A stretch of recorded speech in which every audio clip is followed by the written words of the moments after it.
Yung araw ng mga manggagawa, ito po ang ating latest weather update ngayong Friday, May 1, 2026. Alamin po muna natin ilan bang bagyo ang inaasahan natin ngayong buwan. Base po sa ating mga forecast, possible isa o dalawang bagyo ang pumasok sa ating PAR ngayong buwan ng Mayo. At ang susunod naman na mga pangalan ng bagyo ay Kaloy at Domeng. Base naman sa ating climatological tropical cyclone tracks, yung mga bagyo sa Mayo ay usually nagre-recurve o hindi tumatama sa ating kapuluan at nagre-recurve na lamang. Meron din namang mga bagyo na dumadaan dito sa may Central Philippines at nagre-recurve at e-exit ng ating PAR. Ngunit ito po'y climatological TC tracks lamang.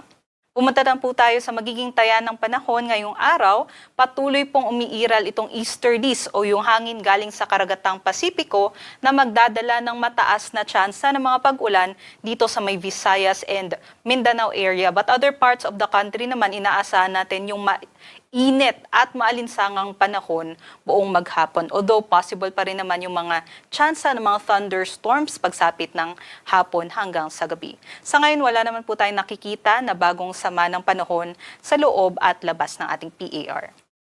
Ito po yung ating inaasahan na panahon dito po sa may Luzon area.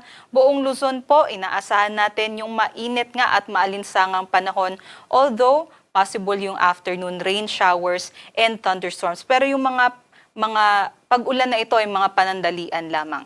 Ito po yung ating mga agwat ng temperatura kung saan pinakamataas pa rin po sa may Tuguegarao, 26 to 37 degrees Celsius. Sumunod sa may Metro Manila, 22 to 35 hanggang 33 naman dito sa may Tagaytay at Salawag, hanggang 32 sa may Legazpi, habang dito naman po sa may Baguio, 17 to 25 degrees Celsius.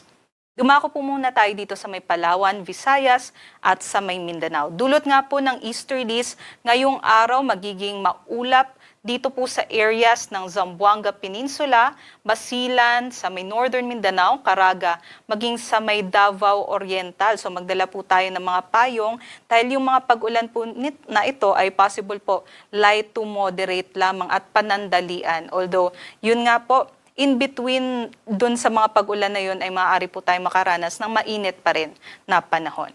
Other parts po ng Visayas and Mindanao magiging maalinsangan at maaraw naman po. Generally, fair weather conditions po tayo.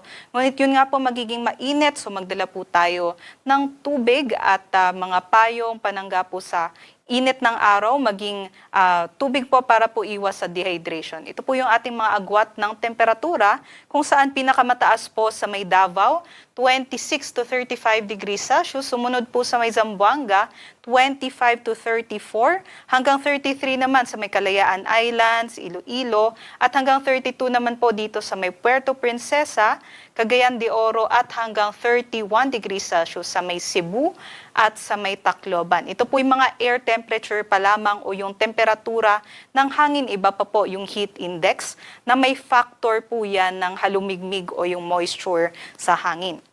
So kahapon po, April 30, nakapagtala po tayo ng 40 to 41 degrees na heat index sa Metro Manila.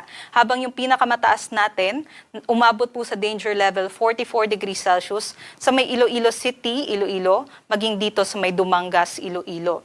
At ngayong araw naman po ang ating forecast, may 11 mga lugar po sa ating bansa ang makakaranas din ng danger level na heat index. Pinakamataas naman po sa may Dagupan City, Pangasinan 43 degrees Celsius, habang dito sa Metro Manila naman 40 degrees Celsius. So nasa extreme caution level pa rin po tayo dito sa Metro Manila. Kaya inaabisuhan nga po natin yung ating mga kababayan, magsuot po tayo ng light colored na mga damit, at kung pwede po ay iwasan po natin magbabad sa init ng araw, lalong-lalo na in between 10 a.m. to 4 p.m. dahil yun po yung oras na napakainit po sa labas.